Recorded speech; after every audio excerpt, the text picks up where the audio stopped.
Welcome into the Extra Point on A to Z Sports Nashville.com. We're at Mainstay Restaurant, 501 Main Street in East Nashville, right on the edge of downtown and East Nashville, our home for March Madness in the NCAA Tournament Week 1. We'll be here on Thursday and Friday. Come join us. Tons of free parking, great food, and 16 local beers on tap. Zach, give me an SEC team that you're thinking might be a dark horse in the NCAA tournament. I'm going outside the box thinking. Right here in Nashville, Missouri is going to face off against Florida State. And because of Michael Porter Jr. returning against Georgia in the SEC tournament, they lost by 2 points. Yeah. But I look at basketball in general. One singular player of his caliber can change a team. Look, Missouri not going into the Final Four. I'm not sitting here and calling that. But they can make some disruptions if they beat the Seminoles here in Nashville. Possibly that would give them a matchup against the number 1 seed in their region, which would be Xavier.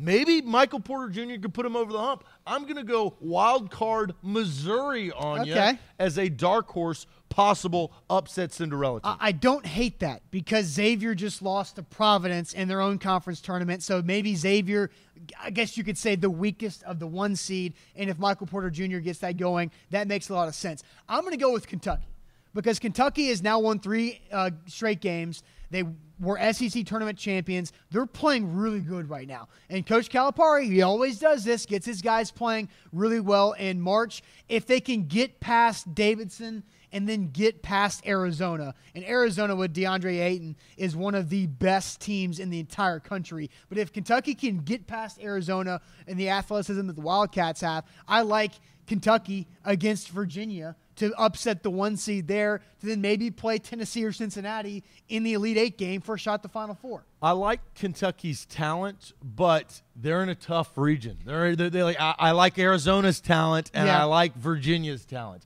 I think those two, Arizona and Virginia are more talented than Kentucky. And they're going to have to go through one of those 2 teams, if not both of them. Yeah, both of them, really. Yeah, so that's why I'm a little shy on Kentucky. But if you're talking about the SEC teams, I mean, who else do you have? Alabama could be a win 1 and then lose to Villanova, the number 1 team. Then you've got a couple 7 seeds with Texas A&M and Arkansas. I mean, maybe Arkansas could beat Butler and somehow outrun Purdue in the second game. But I don't see the SEC teams having a lot of potential to go deep into the tournament like the league did a year ago. Florida is on upset watch as a 6 seed, could lose to UCLA or St. Bonaventure in the first game.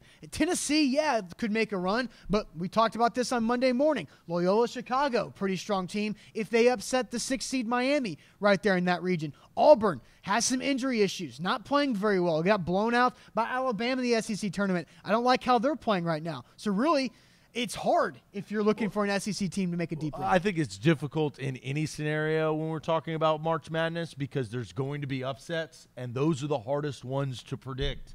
And there's going to be more upsets this year than I think ever before. So that makes it really hard for it to predict. There's so many SEC teams in this tournament, right? A ton. They're all unreliable.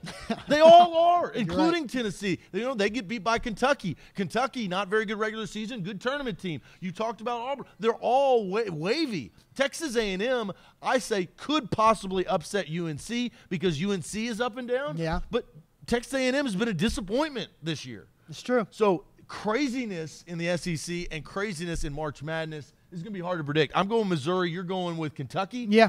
I'll pick Kentucky. We'll see what happens. Yeah, and that's today's Extra Point on A to Z Sports Nashville.com. We'll see you at the Mainstay in East Nashville on Thursday and Friday.